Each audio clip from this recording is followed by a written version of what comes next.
Hi friend, good morning. Welcome to our today's class for the Indian Express editorial analysis. तो आज हम जो analyse करेंगे वो था 13 जनवरी का पेपर और जो आर्टिकल था वो था रैट माइनर्स के अराउंड। ठीक है, तो एक न्यूज़ आई है रिसेंटली कि असम में रैट माइनिंग जो होती है, रैट होल माइनिंग जो होती है उसमें कुछ लोग फंस गए हैं, कुछ माइनर्स फंस गए थे और उनको बचाने का प्रोसेस चल रहा है। तो ये आर्टिकल जो था ये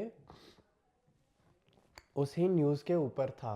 ठीक है, चलिए आर्टिकल देख लेते हैं।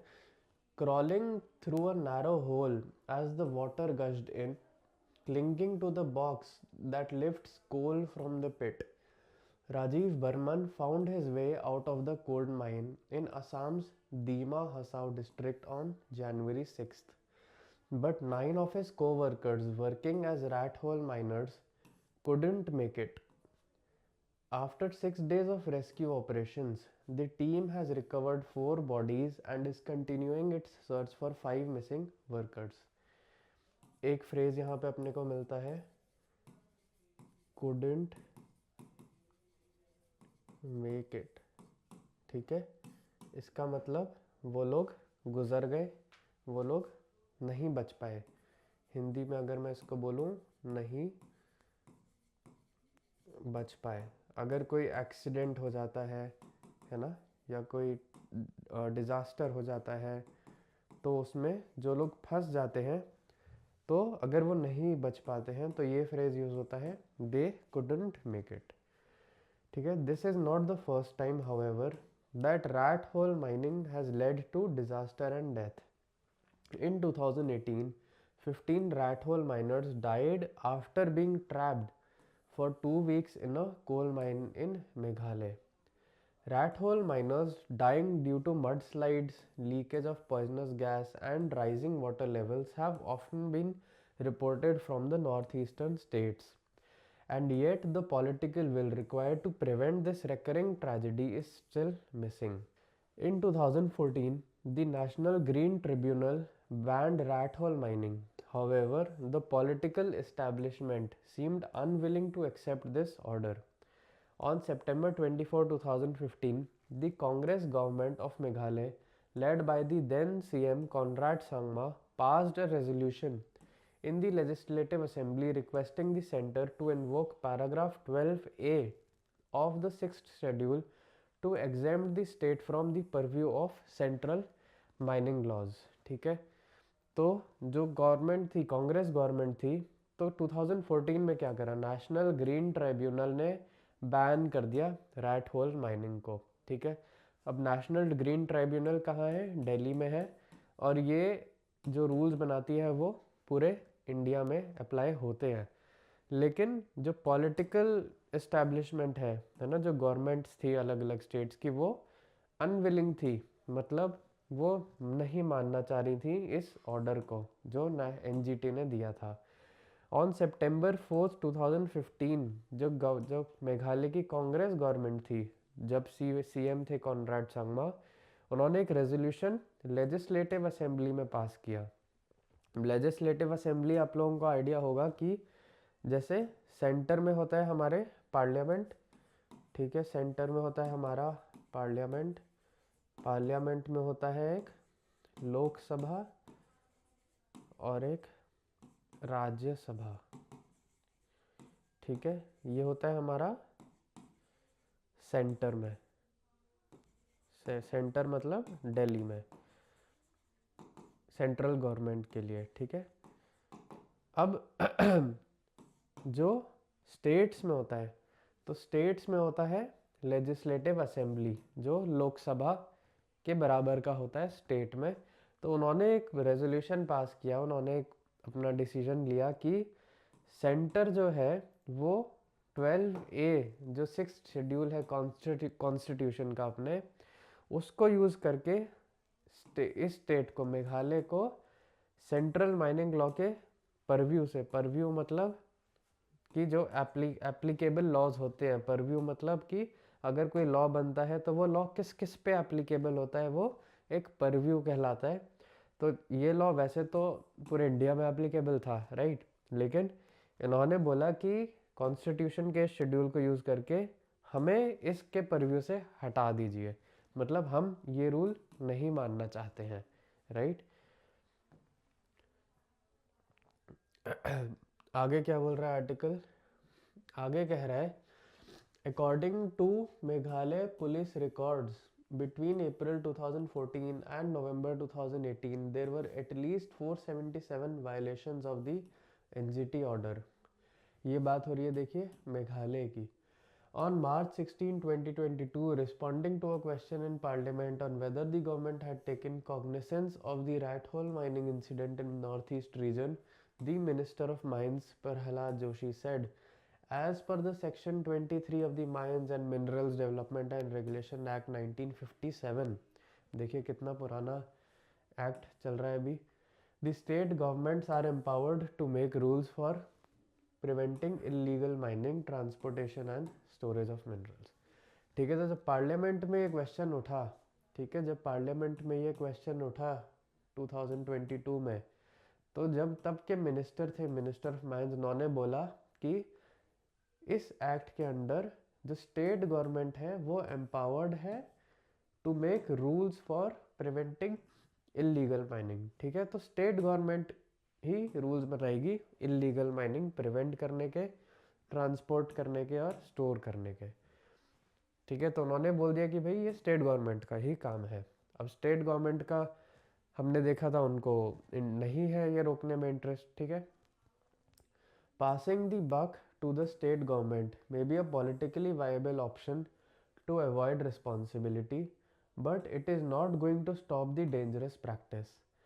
In the northeastern states, where the layers of coal are thin and rat hole mining offers much higher wages than Manrega and other government-run schemes, this illegal activity gets a free run। ठीक है, दो phrases अपने यहाँ को मिलते हैं, passing the buck और एक gets a free run. Passing the buck और सेकंड अपने को मिलता है गेट्स अ फ्री रन। ठीक है, पासिंग द बक का मतलब होता है जो रिस्पॉन्सिबिलिटी थी, जो एक्चुअली देखा जाए तो आपकी रिस्पॉन्सिबिलिटी थी कुछ काम करने की, बट आपने वो बोल दिया कि ये मेरा काम नहीं है, ये किसी और का काम था। ठीक है, कई बार ऐसा करते हैं ना लोग कि आप किसी का काम होता है पर्सनल, कोई मतलब ऑफिशियल कोई काम करना होता है, किसी की कोई रिस्पॉन्सिबिलिटी होती है, लेकिन जब उनसे कोई पूछता है कि आपने ये काम क्यों नहीं किया, तो वो क्या करते हैं, वो बोलते हैं कि नहीं नहीं नहीं, ये मेरी रिस्पॉन्सिबिलिटी नहीं थी, ये मेरा काम नहीं है, ये तो किसी और का काम है, ये उनका काम था। तो इस चीज़ को क्या बोला जाता है, जब आप अपने से जो रिस्पॉन्सिबिलिटी हटा के किसी और पे डाल देते हो, उसको इंग्लिश में फ्रेज दिया जाता है you are passing the buck. ठीक है, दूसरा यहाँ पे अपने फ्रेज देखा गेट अ फ्री रन। ठीक है, गेट्स अ फ्री रन मतलब अब इसको अगर हम वैसे ही थोड़ा सा समझना ट्राई करें, गेट अ फ्री रन मतलब आपको मान लीजिए जैसे क्रिकेट का गेम चल रहा है, अब उसमें ऐसा कोई रूल हो जाए कि कोई ऐसी एक्टिविटी होती है तो आपको एक एक्स्ट्रा रन मिल जाता है, राइट। जैसे एक नो बॉल होती है, तो नो बॉल में क्या होता है, एक फ्री रन मिल जाता है, या फिर वाइड होती है, वाइड बॉल पे एक एक्स्ट्रा रन मिलता है, एक फ्री रन मिल जाता है। तो वो क्या है, आपने कोई मेहनत नहीं करी, आप जो बैटिंग कर रहा है उसकी कोई मेहनत नहीं लगी, लेकिन टीम को एक एक्स्ट्रा रन मिल गया दूसरे की गलती की वजह से। तो गेट अ फ्री रन का मतलब ये होता है कि आप कोई काम कर रहे हो और आपको उसमें कुछ फ़ायदा हो रहा है, बहुत ज़्यादा बिना मेहनत करे, या फिर आपको कोई चीज़ फ्री में मिले चले जा रही है, या फिर बहुत आसानी से मिले चले जा रही है। ठीक है, तो इसका मतलब खाली फ्री नहीं होता है, इसका मतलब होता है आसानी से मिलना या आसानी से होते रहना। ठीक है, तो अब ये क्या बोल रहा है, this illegal activity gets a free run. तो ये एक्टिविटी तो इलीगल है, कौन सी एक्टिविटी की बात चल रही है, रैट होल माइनिंग की। गेट्स अ फ्री रन मतलब कि बहुत आराम से करी जा सकती है ये इलीगल एक्टिविटी, क्योंकि गवर्नमेंट्स को कुछ ज़्यादा इसको रोकने में भी इंटरेस्ट नहीं है और इसमें लोगों को ज़्यादा पैसे बन रहे हैं। This is specially so when the political bureaucracy nexus turns an unseeing eye. एक और अपना यहाँ पे फ्रेज कवर हो रहा है, टर्न एन अनसीइंग आई। इसका मतलब हिंदी में होता है अनदेखा कर देना, ठीक है, नज़रअंदाज कर देना, नज़रअंदाज कर देना। इस ठीक है, इसका ये है कि अगर कोई गलत काम कर रहा है कुछ, तो आप देख के उसको इग्नोर कर रहे हो, आप उस पर कोई एक्शन नहीं ले रहे हो। इसका मतलब you are turning an unseeing eye. इसका एक और बन जाता है टर्निंग अ ब्लाइंड आई। इसका मतलब कि आप किसी चीज़ को, किसी एक्टिविटी को इग्नोर कर रहे हो, और मोस्टली वो गलत एक्टिविटी होती है जिसको आप इग्नोर कर रहे होते हो, ठीक है। The implementation of the NGT order in letter and spirit needs an acknowledgement of the problem and the political will to address it. This must begin before any more lives are lost urgently. ठीक है, तब ये कह रहा है कि जो implementation है, जो एनजीटी का ऑर्डर आया था उसका इम्प्लीमेंटेशन, राइट, कि रैट होल माइनिंग जो बैन कर दी थी एनजीटी ने, उसको इम्प्लीमेंट करना है इन लेटर एंड स्पिरिट, मतलब हर तरीके से उसको फॉलो करना है। Needs an acknowledgement of the problem, मतलब जो प्रॉब्लम हो रही है लोगों को उसको मानना है, और पॉलिटिकल विल, मतलब जो गवर्नमेंट है, ब्यूरोक्रेसी है, उनको इस चीज़ को एड्रेस करना है। एड्रेस करना मतलब इस चीज़ का सॉल्यूशन ढूंढना है, ठीक है। This must begin before any more lives are lost urgently, ठीक है। चलिए एक बार इस पैसेज का टोन, समरी और सजेशंस देख लेते हैं। इस पैसेज का टोन है क्रिटिकल और अर्जेंट और एडवोकेटिंग अकाउंटेबिलिटी। एडवोकेटिंग अकाउंटेबिलिटी मतलब किसी की रिस्पॉन्सिबिलिटी दे रहा है ये। किसको दे रहा है ये रिस्पॉन्सिबिलिटी? गवर्नमेंट को, जिसमें पॉलिटिकल लोग भी आते हैं और जो ब्यूरोक्रेसी है वो भी आती है, ठीक है, जो गवर्नमेंट ऑफिसर्स हैं वो भी आते हैं। उन लोगों को रिस्पॉन्सिबिलिटी लेनी चाहिए कि इसको ख़त्म करें जल्द से जल्द। क्रिटिकल और अर्जेंट, अब क्रिटिकल क्यों है? क्योंकि इसमें बहुत लोगों की लाइफ रिस्क पे चली जाती है, इसीलिए ये बहुत ही क्रिटिकल प्रॉब्लम है। और आर्टिकल भी ये बोल रहा है इसको अर्जेंटली सॉल्व करने वाली चीज़ है ये, ठीक है। अब समरी में क्या कह रहा है? The article discusses the recurring tragedies of illegal rat hole mining in north east India. Article discuss कर रहा है रेकरिंग। रेकरिंग मतलब बार बार होते रहना, जो बार बार ट्रेजेडी हो रही है इलीगल रैट होल माइनिंग की। रैट होल माइनिंग क्या होता है? एक बहुत ही पतली सी ऐसी सुरंग सी बनाई जाती है जिसमें से सिर्फ एक ही इंसान निकल सकता है, और उसी से निकल के वो माइनिंग करते हैं कोल की। अब रिस्क क्या है? अगर यहाँ पे पानी भरने लग जाए और नीचे मान लीजिए 8-10 लोग हैं, तो उनके लिए इस जगह से निकलना बहुत मुश्किल है, क्योंकि एक तो एक ही इंसान निकल सकता है एक टाइम पे, ठीक है। तो टाइम बहुत लग जाता है और बहुत डेंजरस है ये rat hole mining in north east India, emphasizing the lack of political will to enforce bans and regulations। emphasize क्या मतलब करना? जोर देना किसी बात पे। Lack of political will, political will मतलब पॉलिटिकल लोगों का एक इच्छा होना, और लैक मतलब किसी चीज़ की कमी।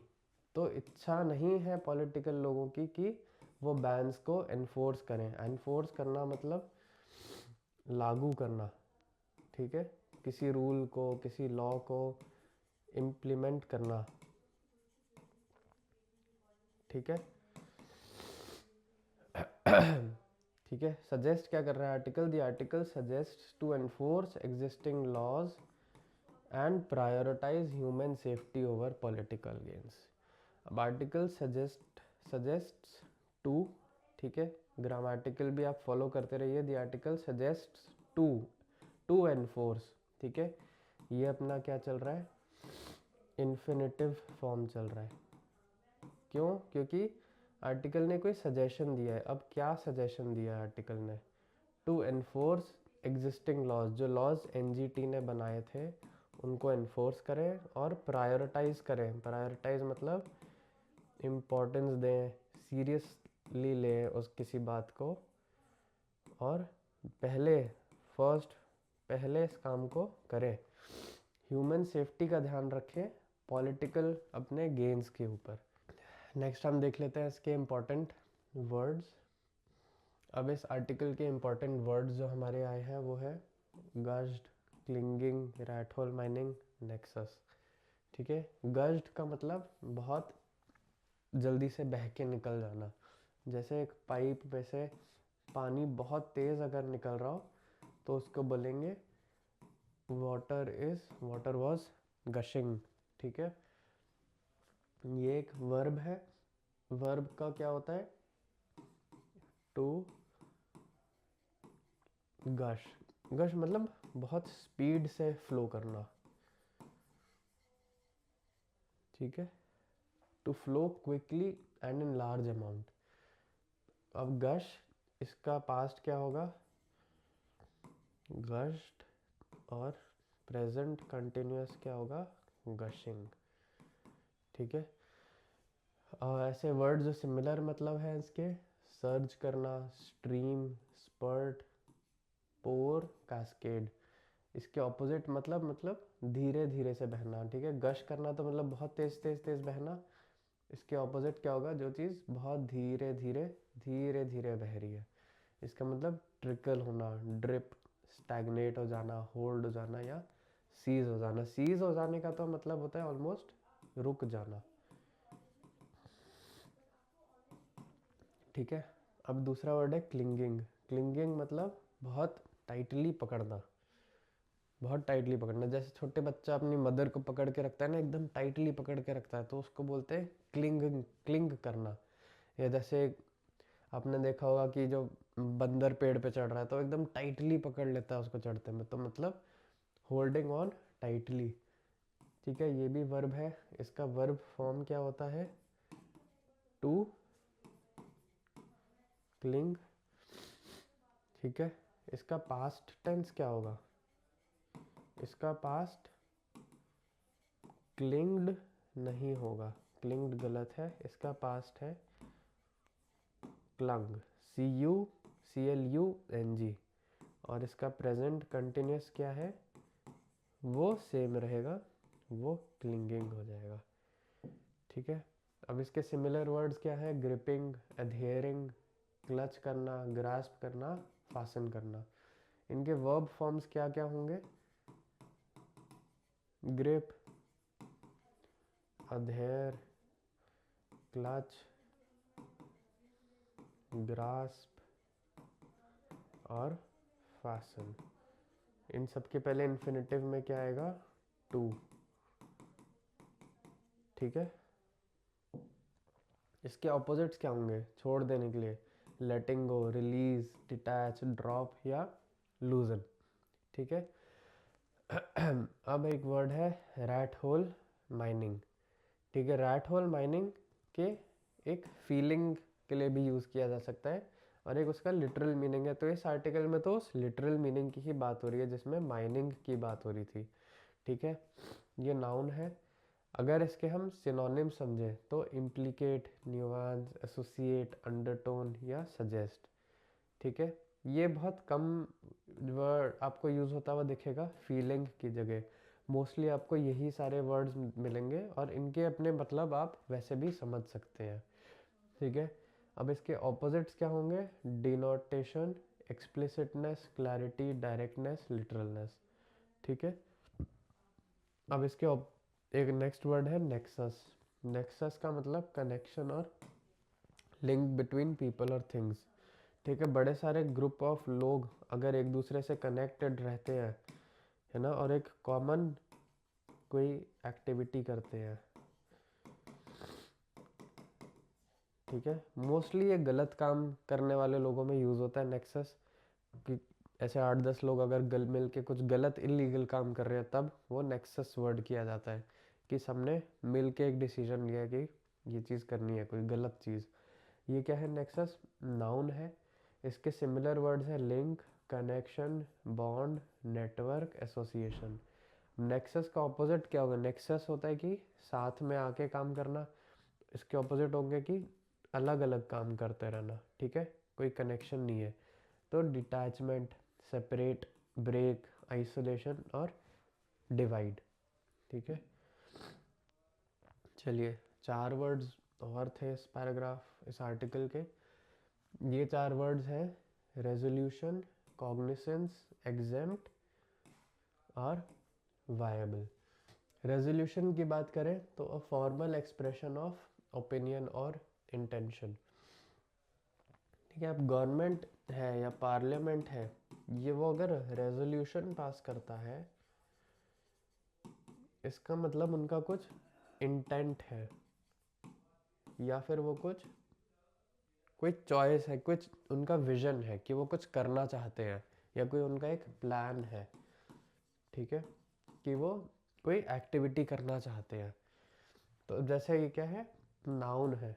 अब रेजोल्यूशन के सिनोनिम्स हुए डिसीजन ले लेना, डिटर्मिनेशन करना, डिक्री करना, वर्डिक्ट करना या डिक्लेयर कर देना, ठीक है। तो बेसिकली ये सारे वर्ड्स का यही मतलब होता है कि अगर कोई जो सीनियर है या कोई जो पावर में है या जो कोई लीडरशिप में है, वो अगर कोई रेजोल्यूशन पास कर रहा है, इसका मतलब एक उसने लॉ पास कर दिया, या फिर लॉ तो नहीं, उसने एक कुछ डिसीजन लिया कि हम इस किसी काम को ऐसे करेंगे आगे चल के।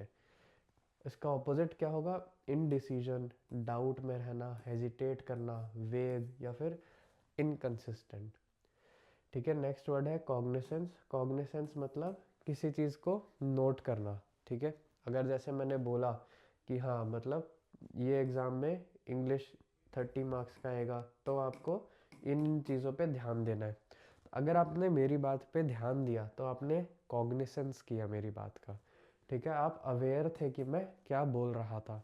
तो जनरली कॉग्निसेंस इसीलिए यूज़ होता है कि जब कोई इंसान अवेयर होता है कि सामने वाले ने कोई चीज़ बोली और उसको एक्नॉलेज कर लिया उसने कि हाँ उसने ये बात बोली थी, ठीक है। ये नाउन है। इसके सिनोनिम्स हैं awareness, recognition, perception, understanding, acknowledgement. Antonyms है इसके इग्नोर करना, निग्लेक्ट करना, डिसरिगार्ड, ऑब्लिवियन और ओवरसाइट, ठीक है। नेक्स्ट वर्ड है एग्जेम्प्ट। एग्जेम्प्ट वर्ड तो काफ़ी कॉमन है, आप लोगों ने काफ़ी सुना ही होगा। एग्जाम मतलब कि अगर कोई रूल है या कोई लॉ है, तो उसमें से वो किस पे एप्लीकेबल नहीं है, तो वो लोग एग्जेम्प्ट है उस रूल या लॉ को फॉलो करने से, ठीक है, ठीक है। अब जैसे अब ये है एक वर्ब, इसका इन्फिनिटिव फॉर्म होता है एग्जेम्प्ट, टू एग्जेम्प्ट, ठीक है। पास्ट टेंस है एग्जेम्प्टेड, प्रेजेंट कंटिन्यूस है एग्जेम्प्टिंग। सिमिलर मीनिंग वर्ड्स है excuse, exclude, absolve, absolve, spare या फ्री। अब इसके ऑपोजिट वर्ड क्या है, एग्जेम्प्ट की मतलब किसी को रूल नहीं फॉलो करना है, उसका ऑपोजिट क्या होगा कि किसी को रूल फॉलो करना ही है। उसके क्या वर्ड होते हैं, obligated, required, you are bound, subjected, mandated. इन सब वर्ड्स का मतलब होता है कि रूल फॉलो करना ही है किसी को, किसी के लिए, ठीक है। वर्ब है तो ये किसी नाउन के लिए ही यूज़ होगा, ठीक है, जैसे सिटीजन्स होते हैं, ठीक है, या पब्लिक, जनरल पब्लिक है, तो अगर पब्लिक को वो रूल फॉलो करना ही है तो बोला जाता है public is required to follow, public is bound to follow, the public is mandated to follow, ठीक है। तो किसी को वो रूल फॉलो करने तो ये सारे वर्ब्स यूज़ करे जाएंगे। नेक्स्ट वर्ड आता है हमारा वायबल। वायबल मतलब कि कोई काम सक्सेसफुली होना पॉसिबल है, ठीक है। ये है एक एडजेक्टिव। तो वायबल जैसे आपको कई बार दिखेगा वायबल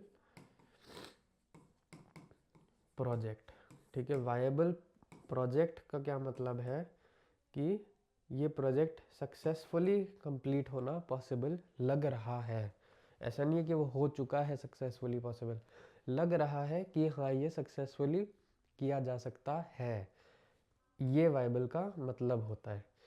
ठीक है, तो इसके सिनोनिम्स है feasible, practical, workable, achievable, possible. Opposite क्या होगा? इम्प्रैक्टिकल, इम्पॉसिबल, अनफीजिबल, इनऑपरेबल और अनलाइकली।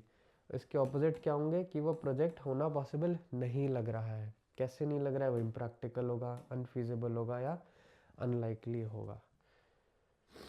चलिए अब देख लेते हैं कुछ फ्रेजल वर्ब्स और इसके इडियम्स। पहला फ्रेजल वर्ब है पास द बक। ये मैंने आपको बताया टू शिफ्ट द रिस्पॉन्सिबिलिटी की मेरा काम नहीं था, ये तो किसी और का काम था, ये उनका काम था, आप उनसे जाके बात करिए। ऐसा होता है ना। एग्जाम्पल देखते हैं। The manager tried to pass the buck to his assistant when the project failed.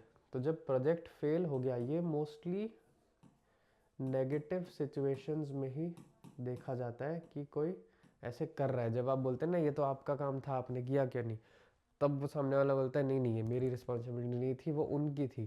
तो अब ये क्या कर रहा है? तो मैनेजर ने अपने असिस्टेंट पे रिस्पॉन्सिबिलिटी डाल दी जब प्रोजेक्ट फेल हो गया, कि वो मैनेजर बोल रहा है मेरी रिस्पॉन्सिबिलिटी नहीं थी, ये तो असिस्टेंट की गलती से हुआ है। ठीक है। Politicians often pass the buck to bureaucrats to avoid accountability. अब पॉलिटिशियंस को क्या है, जब आप अकाउंटेबिलिटी मांगते हो उनसे कि साहब ये काम नहीं हुआ, ये काम क्यों नहीं हो रहा है, तो वो क्या करते हैं? वो पास द बक मतलब रिस्पॉन्सिबिलिटी किस पे डाल देते हैं?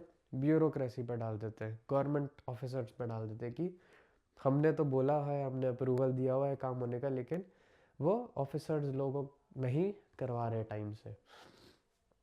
अब ये सेंटेंस है don't pass the buck, take responsibility for your actions. ये एक जनरल स्टेटमेंट टाइप्स है कि आप भी किसी और पे रिस्पॉन्सिबिलिटी मत डालिए कि ये उसकी वजह से नहीं हो रहा है या किसी और की वजह से नहीं हो रहा है काम। आप अपने एक्शंस की रिस्पॉन्सिबिलिटी आप खुद लीजिए। ठीक है। सिमिलर फ्रेज क्या होते हैं? Shift the blame. ठीक है, ब्लेम जो किसी और पे डाल दिया। Shirk responsibility, dodge accountability. ठीक है। नेक्स्ट आ रहा है टर्न अ ब्लाइंड आई। ये हमने देखा था टू डेलिबरेटली इग्नोर समथिंग। मतलब अगर कोई गलत काम हो रहा है, कोई लीगल काम हो रहा है, लेकिन जो पावर में लोग हैं जो रोक सकते हैं उसको, अगर उसको देख के अनदेखा कर रहे हैं, है ना, उसको इग्नोर कर रहे हैं किसी चीज़ को जान के कि वो चल रही है ऐसी कोई चीज़, तो वो फ्रेज यूज होता है turn a blind eye. Authorities often turn a blind eye to illegal activities. ठीक है। अभी हमने ये एग्जांपल लिया कि जब इलीगल एक्टिविटी चल रही है और अथॉरिटीज़ को पता है कि चल रही हैं, लेकिन वो उनको रोकने के लिए कुछ नहीं करते हैं, तो they often turn a blind eye. चलिए नेक्स्ट सेंटेंस है he turned a blind eye to the mistakes his team made. अब उसकी टीम ने बहुत सारी गलतियां करी थी, लेकिन उसने वो सारी गलतियां इग्नोर कर दी। The referee turned a blind eye to the obvious foul.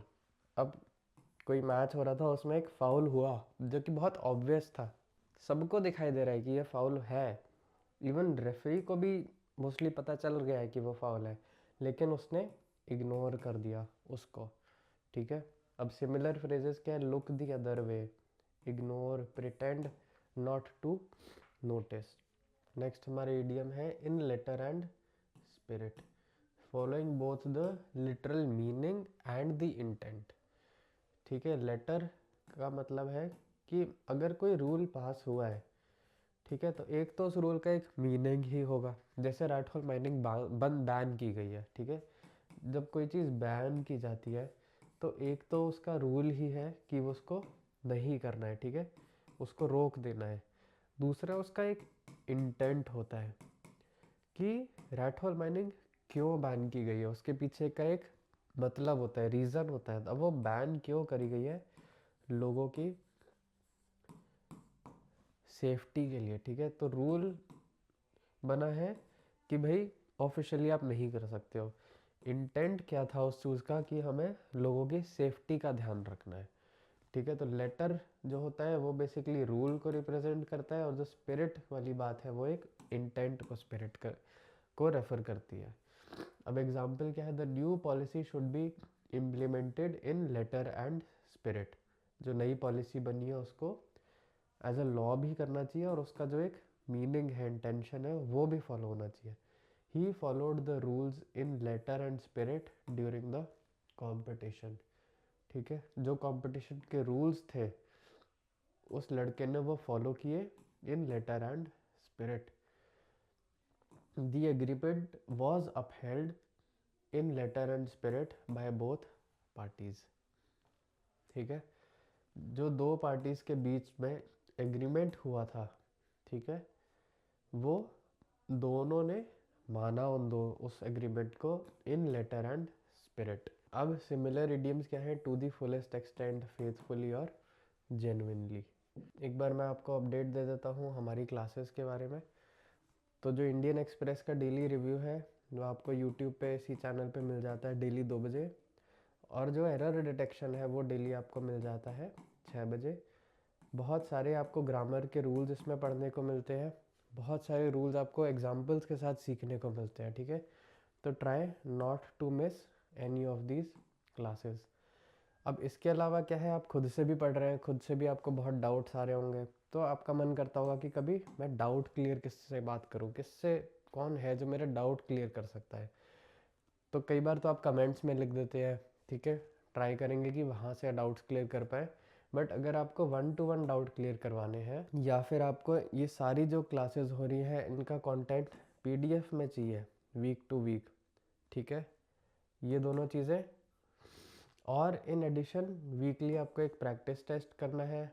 Daily आपको 20 क्वेश्चंस मिलते हैं इंग्लिश के, जो डेली के प्रैक्टिस क्विज होता है। 1000 आवर्स ऑफ इंग्लिश लेक्चर्स वो तो हम यहाँ से कवर कर ही लेते हैं। ठीक है, अगर आपकी जो प्रैक्टिस चल रही है, एग्ज़ाम्स की जो प्रिपरेशन चल रही है, अगर यू फील कि ये सारा कंटेंट आपके लिए बेनिफिशियल रहेगा और एक ही साल की बात है, तो आपको रजिस्टर करना है बस अपने इंग्लिश बेसिक्स कोर्स में। इस नंबर पे आप मैसेज कर दीजिए, मैं या मेरी टीम आपको हेल्प कर देगी रजिस्ट्रेशन में। वैलिडिटी रहेगी इस कोर्स की 1 साल, और टोटल फीस कितनी है 1 साल की? Only 500 rupees. ठीक है, 500 रुपीज़ में आपको ये सारी चीज़ें फॉर 1 ईयर मिलती जाएंगी। ये आज का हमारा क्विज़ है, आप एक बार सारे क्वेश्चंस देख लीजिए, और जैसे डेली आप आंसर्स लिखते हैं कमेंट्स में, ऐसे आप आंसर्स लिखिए, और इनको हम एक बार कल चेक करेंगे। ये हमारे क्वेश्चंस जो थे कल की क्लास के, एक बार इनको देख लेते हैं, इनका आंसर देख लेते हैं। The first question is the report is submitting by the team next week. ठीक है, अब ये बात यहाँ पे क्या हो रही है, हमारा रूल क्या है, फ्यूचर टेंस की बात हो रही है यहाँ पे। ठीक है, क्योंकि नेक्स्ट वीक आ गया है, नेक्स्ट वीक में यहाँ पे वर्ब आएगा हमारा फ्यूचर में। तो वॉज सबमिटेड पास्ट हो गया, इज सबमिटेड प्रेजेंट हो गया, विल बी सबमिटेड फ्यूचर है।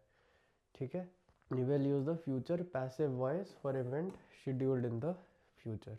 ठीक है, नेक्स्ट क्वेश्चन देख लेते हैं। By the time I reached the presentation started. ठीक है, ये रूल हमने बहुत बार देखा है कि बाय द टाइम वाला जो सेंटेंस होता है, इसको आपको कैसे टैकल करना है कि by the time I reached, मैं अगर जैसे 12 बजे पहुंचा तो प्रेजेंटेशन शुरू हो चुकी थी। तो ये कोई एक्टिविटी थी जो पास्ट में हो रही थी और एक पॉइंट ऑफ टाइम पे आके रुक गई। तो यहाँ पे स्टार्टेड नहीं आ सकता, क्योंकि वो एक्टिविटी चले जा रही थी, कंटिन्यूस एक्टिविटी है। ठीक है, ये एक कंटिन्यूस एक्टिविटी थी जो पास्ट में शुरू हुई और एक टाइम तक चली। अगर सिर्फ पास्ट में हुई होती तो हम पास्ट टेंस यूज़ कर पाते। द प्रेजेंटेशन हैज़ स्टार्टेड भी नहीं हो सकता, क्योंकि ये प्रेजेंट हो गया, तो had started. Using the past perfect to denote an event completed before another past action. She write the report yesterday. ठीक है, अब यहाँ पे हमारा टेंस कौन सा है? पास्ट टेंस है, क्योंकि येस्टरडे की बात हो रही है, कल की बात हो रही है, तो अब पास्ट में हमारा वर्ब जाएगा। राइट्स क्या है? प्रेजेंट है, रिटन भी प्रेजेंट है, रोट हमारा पास्ट में। नेक्स्ट हमारे 2 क्वेश्चंस देख लेते हैं।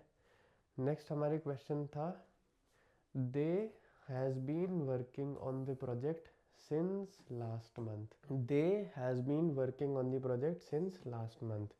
अब ये क्या है, यहाँ पे टेंस हमें चेक करना है। तो लास्ट मंथ से लेकर वो काम कर रहे हैं, तो पास्ट में कोई काम शुरू हुआ है और प्रेजेंट में ख़त्म नहीं हुआ है, अभी भी चले जा रहा है।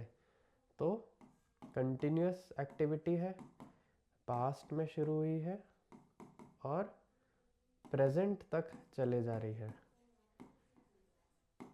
ठीक है, तो जब पास्ट में कोई शुरू हुई कंटिन्यूस एक्टिविटी प्रेजेंट में चल रही है तो हमें present perfect continuous form use करना होगा। दे हैव बीन वर्किंग, है ना। दे हैड बीन मतलब वो पास्ट में कोई एक्टिविटी शुरू हुई थी और पास्ट में ही ख़त्म हो गई थी, तब आता। या पास्ट से शुरू होके एक किसी सर्टेन इवेंट तक होती, तब आता ये। ठीक है, दे आर वर्किंग मतलब सिर्फ प्रेजेंट टेंस हो गया, इसमें पास्ट का आया ही नहीं। तो जो परफेक्ट कंटिन्यूस होता है वो आपकी दिखाता है कि कोई पास्ट से एक्टिविटी शुरू हुई, वो अभी भी कर रहे हैं और थोड़ा सा और आगे भी करेंगे। ठीक है, नेक्स्ट होता है he don't know the answer to the question. ठीक है, अब यहाँ पे हमारा टेंस कौन सा यूज़ हो रहा है, यहाँ पे हमारा प्रेजेंट टेंस यूज़ हो रहा है, लेकिन प्रॉब्लम क्या है कि ये सिंगुलर थर्ड पर्सन के सब्जेक्ट के हिसाब से डोंट नहीं आएगा, है ना। क्योंकि डोंट का क्या होता है, I don't know, you don't know, he doesn't know. ठीक है, एक सिंपल ये कॉन्जुगेशन है वर्ब की। I don't know, you don't know, he doesn't know, she doesn't know, we don't know, they don't know. तो जब सिंगुलर थर्ड पर्सन है तो डोंट की जगह एक सिर्फ डजन आ जाएगा। डिडंट तो पास्ट हो गया और हैजंट भी नहीं हो सकता, क्योंकि इसका कोई कंटिन्यूटी एक्टिविटी की बात नहीं है, उसको सिर्फ आंसर नहीं पता है। ठीक है चलिए, तो आज की अपनी एडिटोरियल क्लास कंप्लीट होती है 14 जनवरी की। मिलते हैं in the error detection class in evening, and कल फिर हमारे और नई 3 क्लासेस होंगे।